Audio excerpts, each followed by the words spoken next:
اگر وہ اسلام کو ان لوگوں کی زبان سے سن رہے ہوں جنہوں نے ساری تعلیم ہی ہاتھ پھیلا کے مالداروں، جاگیرداروں، سرمایہ داروں کے چندوں سے لقمے کھا کر کی ہو، ان کی غیرت نفس تو اسی دن ہی مر گئی تھی جس دن اس دین پڑھنے والے بچے کا ہاتھ مالدار کے سامنے پھیل گیا تھا۔ اور علامہ اقبال نے یہی بات تو کی تھی، گلا تو گھونٹ دیا اہل مدرسہ نے تیرا، کہاں سے آئے صدا لا الہ الا اللہ۔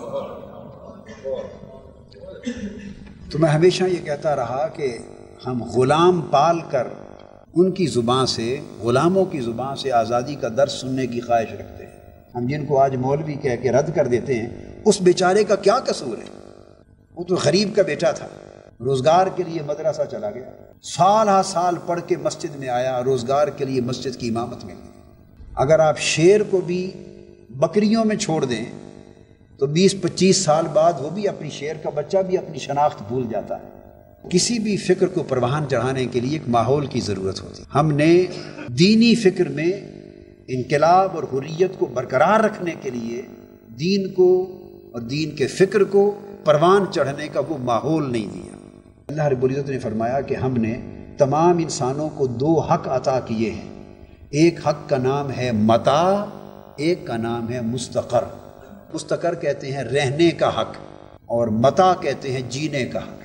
اس کو جدید زبان میں ایک سیاسی آزادی کا حق ہے اور ایک معاشی آزادی کا حق ہے۔ فرمایا چونکہ یہ حق ہم نے سب کو دیے ہیں اور ان بنیادی حقوق میں سب یکساں ہیں، اس میں کوئی فرق نہیں ہے کسی غریب اور امیر کا، یہ بنیادی حق ہیں اور سب یکساں ہیں۔ تو کلیش کیا ہے؟ کچھ لوگ چاہیں گے کہ دوسروں سے سیاسی اور معاشی آزادی کا حق چھین لیں اور وہ ان کے دست نگر بن جائیں، ان کا رہنا اور جینا بھی ان کی محتاجی میں ہو، اور کچھ چاہیں گے وہ مظلوموں کو ان کی سیاسی اور معاشی حق کو واپس دلا دیں۔ کچھ استحصال کی جنگ لڑیں گے اور کچھ ان کے حقوق کی بحالی کی جنگ لڑیں گے۔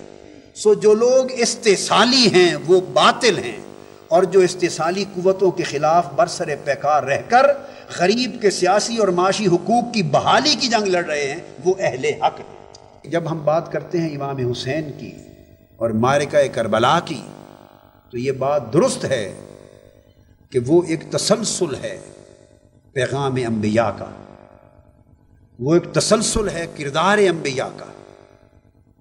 حسین تسلسل ہے سیرت انبیاء کی اور حسین تسلسل ہے پیغام انبیاء کا۔ تمام انبیاء علیہ السلام کی بعثت کا ذکر پڑھ لیں قرآن مجید میں، آپ کو ایک بات بغیر اختلاف کے، بغیر فرق کے اور بغیر کسی کمی بیشی کے نظر آئے گی، اور وہ یہ کہ جس پیغمبر نے بھی آ کے صدائے توحید بلند کی اپنے معاشرے میں، اس کی سب سے پہلی مخالفت اور مزاحمت اس سوسائٹی کے جاگیرداروں اور سرمایہ داروں نے کی۔